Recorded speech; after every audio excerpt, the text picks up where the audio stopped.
Jacob left home with one staff, no capital, no inheritance, no network.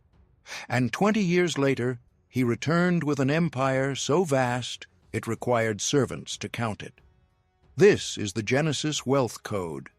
And before this teaching ends, you will receive the single most overlooked principle hidden inside Jacob's story, the one almost nobody talks about, the one that changes everything. Here is the truth most people are afraid to say out loud. You do not need starting capital. You need a different kind of inventory. Jacob himself confessed it in Genesis chapter 32, verse 10. He said with his own voice, "I crossed this Jordan with only my staff, and now I have become two camps. One staff, two camps." That is not luck. That is a law.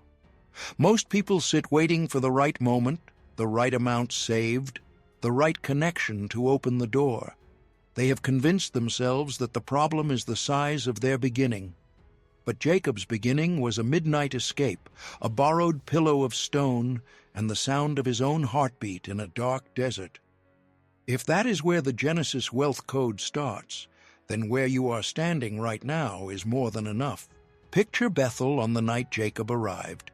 He was running, not walking, running from his brother Esau, who wanted his life. He had deceived his father. He had stolen a birthright by method, not by murder, but the wound was deep. He was alone in a way that is hard to describe, not just physically alone, theologically alone, relationally bankrupt, and he lay down in the dirt, put a stone under his head, and closed his eyes. What happened next is not a dream, it is a transaction. God appeared, not later when Jacob was successful, not when he had something to offer. God appeared when Jacob had nothing. The Lord stood above a ladder that reached from earth to heaven and declared, in Genesis chapter 28, verse 15, "I am with you and will watch over you wherever you go, and I will bring you back to this land. I will not leave you until I have done what I have promised you." Stop. Do you understand what this means for your situation right now? God did not wait for Jacob to build something first. He did not wait for a resume. He appeared in the middle of the crisis and issued the vision before the provision. This is the Bethel principle. Divine vision always precedes earthly arrival. You are not supposed to see your destination before you receive the promise. The promise comes in the dark. The destination comes after you move. Jacob woke up and made a vow. He was not passive. He said, "If God will be with me and will keep me in this journey, then the Lord shall be my God." He drew a line in the sand. He named the place. He poured oil on the stone. He tied his ambition to his altar. That is not arrogance. That is alignment. Then he arrived at Laban's house, and here is where the trap was waiting. Laban was generous on the surface. He was welcoming. He offered shelter, work, and the hand of his daughter. What he did not advertise was the fine print. Jacob worked 7 years for Rachel, 7 years of labor for one woman. Then, in one of the most ruthless economic moves in all of Scripture, Laban switched daughters on the wedding night. 7 more years. 14 years of labor for 2 marriages. Here is what most people miss. Laban never broke a law. He moved within the rules. He just knew which rules to bend. Toxic economic environments rarely announce themselves. They smile, they offer opportunity, and then, year after year, they shift the contract. Proverbs chapter 13, verse 23 says, "An unplowed field of the poor may yield much food, but injustice sweeps it away." Jacob was that unplowed field, and Laban was the sweeping injustice. But Jacob did not riot. He did not quit. He negotiated. He endured. He planted seeds in seasons that felt like losses. Here is what strategic patience actually looks like when you are living inside it. It looks exactly like failure. From the outside, Jacob looked trapped. He was not trapped. He was being positioned. Right now, if something inside you recognizes this, If you have given your best to a system that kept moving the goalposts, then drop a comment below and tell us where in the world you are watching from.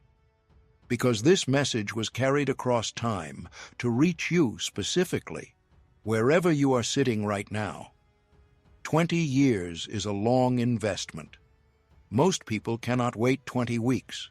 Charlie Munger, one of the most disciplined financial minds of the last century, built his framework on one foundational idea. The willingness to delay gratification is the single most powerful variable in the compounding equation. He watched investors destroy decades of growth in a single impatient decision. He called it the great destroyer of wealth. He said, and I am paraphrasing, that the ability to sit still and let time do the work is rarer than intelligence and more valuable than talent. Jacob already knew this. He lived it before Munger named it. And then came the moment. Laban said to Jacob, "Name your wages." 6 small words. And Jacob, who had watched every single animal in Laban's herd for 14 years, who knew the genetics of those flocks the way a surgeon knows anatomy, made a request that looked like surrender. He asked for the spotted and speckled animals, the irregular ones, the ones considered inferior in that region, the ones nobody wanted. Laban heard that request and probably laughed on the inside. He was so confident the arrangement favored him that he immediately separated all the spotted animals and put them 3 days' journey away, under the care of his own sons, to prevent any crossbreeding. He thought he had won. What Laban did not understand was that Jacob had already received the intelligence report from a higher source. In Genesis chapter 31, verses 10 through 12, Jacob later described what had happened. In the breeding season, I once had a dream in which I looked up and saw that the male goats mating with the flock were streaked, speckled, and spotted. The angel of God said to me in the dream, "Jacob," I answered, "Here I am." And he said, "Look up and see that all the male goats mating with the flock are streaked, speckled, or spotted, for I have seen all that Laban has been doing to you." God had been watching the whole contract. This is asymmetric risk applied to biblical finance. Laban took the large, dominant-colored flocks. He kept the safe, predictable majority. Jacob accepted what looked like the losing position, the minority, the irregular, the undervalued. And then God moved. The flocks multiplied. The spotted animals were born in extraordinary numbers. The strong animals came to Jacob, and the weak went to Laban. Genesis chapter 30, verse 43 says it plainly. In this way the man grew exceedingly prosperous, and came to own large flocks, and female and male servants, and camels and donkeys. Exceedingly prosperous, not slightly, not eventually, exceedingly. Here is the principle underneath this parable. When God is your contract partner, the worst position in the room is often the safest one. The world bids on the obvious. God moves in the overlooked. If this wisdom is landing, take a second right now and press the like. Not for an algorithm, because you are marking the moment something changed in how you see this. Jacob's negotiation worked not because of cleverness alone, but because he spoke with divine backing. He did not beg. He did not manipulate. He made a proposal, held the line, and trusted the source that had already told him the outcome. There comes a moment in every toxic economy when staying becomes more expensive than leaving. Jacob reached that moment in Genesis chapter 31. The sons of Laban were talking. Their faces had changed toward him. And then God spoke again. Not suggested, not hinted, commanded. Go back to the land of your fathers and to your relatives, and I will be with you. Financial separation is not running away. It is discernment with legs.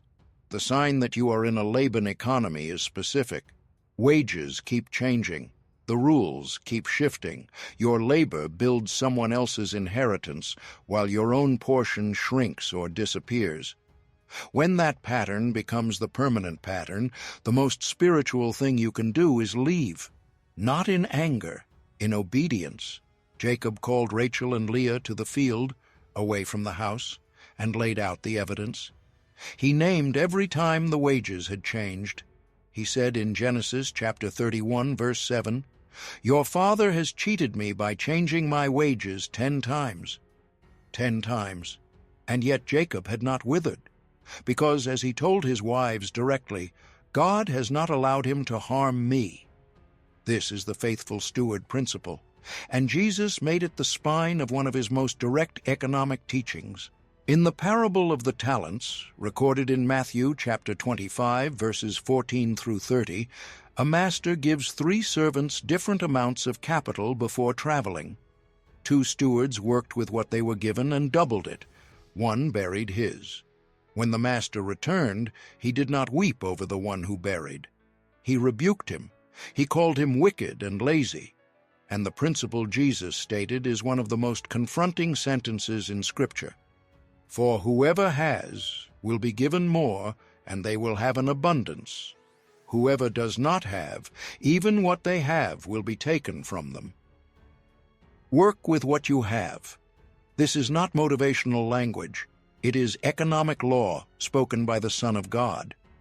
Jacob had worked with every single thing given to him, including the injustice. He turned 14 years of exploitation into a private education in animal husbandry, selective breeding, seasonal patterns, and negotiation. Every unfair year was a masterclass he did not pay tuition for. Then came the night that changed everything. Not a negotiation, not a deal, a wrestling match. Genesis chapter 32 says that a man wrestled with Jacob until daybreak. When the man saw he could not overpower him, he touched Jacob's hip and dislocated it. And still Jacob would not let go. He said, "I will not let you go unless you bless me." Listen carefully. Jacob did not wrestle God to prove his strength. He wrestled because he finally understood that the blessing was the only thing worth fighting for. Everything else, the flocks, the wealth, the servants, was a byproduct. The blessing was the root. The man asked, "What is your name?" Jacob said his name. And the man said, "Your name will no longer be Jacob, but Israel, because you have struggled with God and with humans and have overcome." In one night, one encounter, the man who left with a staff crossed a new threshold that no amount of capital could buy. The name change is not cosmetic. Names in Scripture carry operational weight.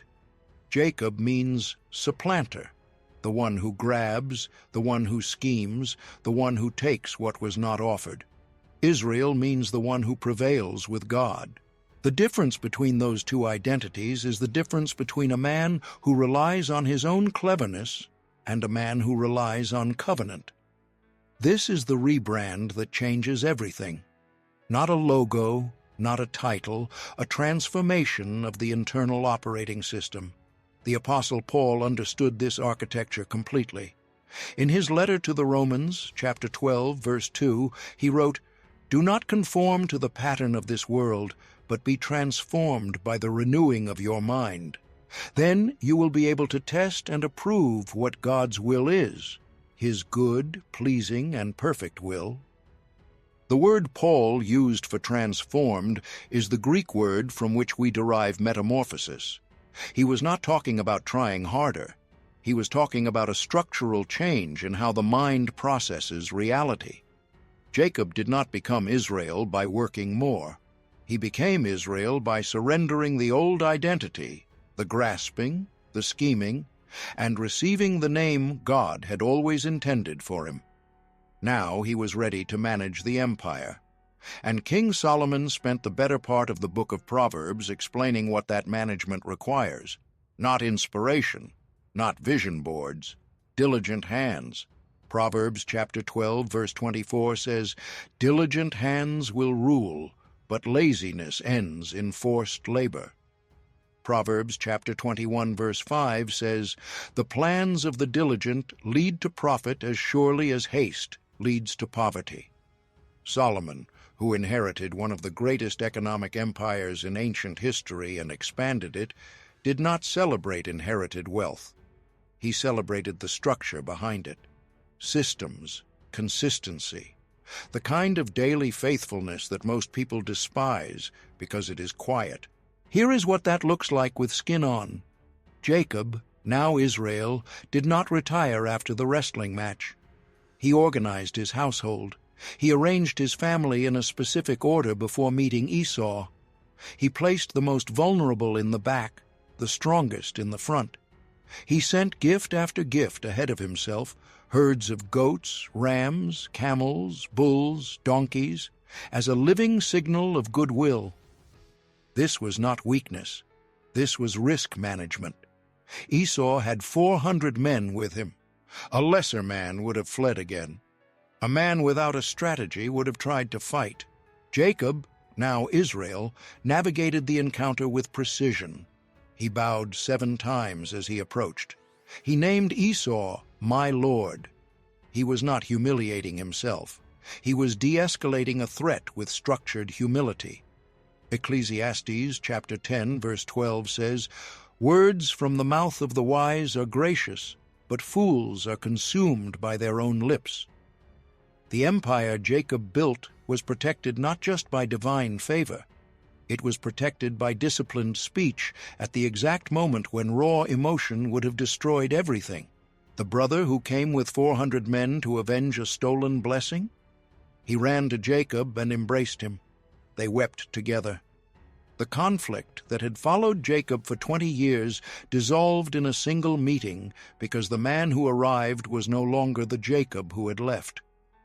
Martin Luther looked at a broken European church and made one argument that changed the architecture of Western thought. Your daily work, done with faithfulness and integrity, is worship. Not just church attendance, not just prayer. The field, the forge, the ledger, the pen. These were sacred spaces when entered with a consecrated heart. Luther called this the doctrine of vocation. Every legitimate occupation is a calling. Every diligent hand extended toward honest work is an act of praise. Jacob lived this theology centuries before Luther named it. Every morning in Laban's field, tending animals in heat and cold, cheated again and again and again, and still working with excellence, was an act of worship that the theology of his day had no framework to celebrate. But God was watching the worship in the field, not just at Bethel. This is the final layer of the Genesis wealth code, and it is the one most people never reach. Legacy is not what you accumulate. Legacy is what you consecrate. Jacob's wealth transferred to 12 sons who became the 12 tribes of Israel. The empire did not die with him. It became a nation. It became a covenant community. It became the lineage through which every promise in Scripture eventually traveled. Every sheep he bred, every year he endured, every night he wrestled, all of it was not for Jacob. It was for what came after Jacob. Ask yourself this question honestly. What are you building that is designed to outlive you? Proverbs chapter 13, verse 22 says, "A good person leaves an inheritance for their children's children." Not children, children's children. Biblical finance does not think in quarters, it thinks in generations. The timeline is long, the standard is multi-generational stewardship. And here is what makes this different from ambition alone. The whole system rests not on human cleverness, but on divine faithfulness. God told Jacob at Bethel, "I will not leave you until I have done what I have promised you." He said it before Jacob earned anything. He said it in the dirt, with a stone for a pillow, in the darkest night of Jacob's life. The God who made that promise is the same God addressing you right now, the same faithfulness, the same covenant architecture, the same principle that says your beginning does not determine your arrival.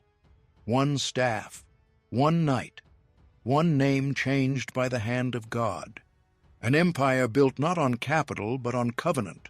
If this teaching has deposited something real inside you, stay connected to this channel, because the Genesis Wealth Code is not one story. It is a library, and the next book is already waiting. May the God of Jacob, the God of Israel, the God who meets you in your darkest Bethel, open every door that faithfulness and wisdom deserve. Walk through it with a consecrated heart.